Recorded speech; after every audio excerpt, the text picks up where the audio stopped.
മുഖ്യമന്ത്രി ബുദ്ധദേവ് ഭട്ടാചാര്യ ഉൾപ്പെടെ മത്സരിച്ച ഇടത് പ്രമുഖരെല്ലാം പരാജയപ്പെട്ടു. മമതാ ബാനർജിയുടെ നേതൃത്വത്തിലുള്ള തൃണമൂൽ കോൺഗ്രസ് സർക്കാർ 18-ന് സത്യപ്രതിജ്ഞ ചെയ്തേക്കും. നിയമസഭാംഗമല്ലെങ്കിലും മമത തന്നെയാകും മുഖ്യമന്ത്രി.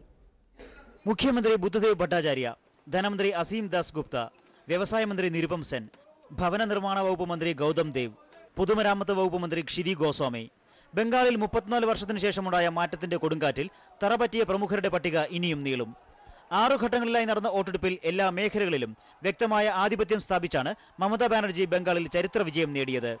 തൃണമൂൽ കോൺഗ്രസിന് മാത്രമായി കേവല ഭൂരിപക്ഷത്തിലും അധികം സീറ്റുകൾ ലഭിച്ചു. 16,777 വോട്ടുകൾക്കാണ് മുഖ്യമന്ത്രി ബുദ്ധദേവ് ഭട്ടാചാര്യ ജാദവ്പൂരിൽ പരാജയപ്പെട്ടത്. മത്സരിച്ച 210 സീറ്റുകളിൽ 1/3 സീറ്റ് പോലും നേടാൻ CPM-ന് ആയില്ല. ഇടതുമുന്നണിയിലെ മറ്റ് ഘടകകക്ഷികളിൽ ഫോർവേഡ് ബ്ലോക്ക് ഒഴിച്ച് ആർക്കും 2 അക്കം തേക്കാനുമായില്ല. 2006-ലെ സിംഗൂർ പ്രക്ഷോഭം മുതൽ മമതാ ബാനർജി വളർത്തിക്കൊണ്ടുവന്ന CPM വിരുദ്ധ വികാരമാണ് 2011-ൽ ഫലം കണ്ടിരിക്കുന്നത്. ജനങ്ങളോട് നന്ദി പറഞ്ഞ മമതയും കോൺഗ്രസ് നേതാവ് പ്രണബ് മുഖർജിയും ഇതിനെ ജനാധിപത്യത്തിന്റെ വിജയമായാണ് വിശേഷിപ്പിച്ചത്. For the last 1 year, efforts were made to destabilize not only the government but through the process of destabilizing the government,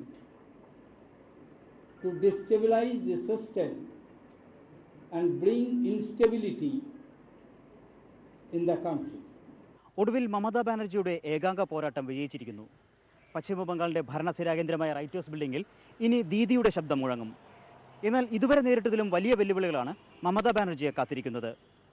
പ്രതിപക്ഷത്തിരിക്കുന്ന CPM-ഉം പ്രതീക്ഷയോട് കാത്തിരിക്കുന്ന ജനങ്ങളും. കൊൽക്കത്തയിൽ നിന്ന് ക്യാമറമാൻ TS സുമേഷിനൊപ്പം TJ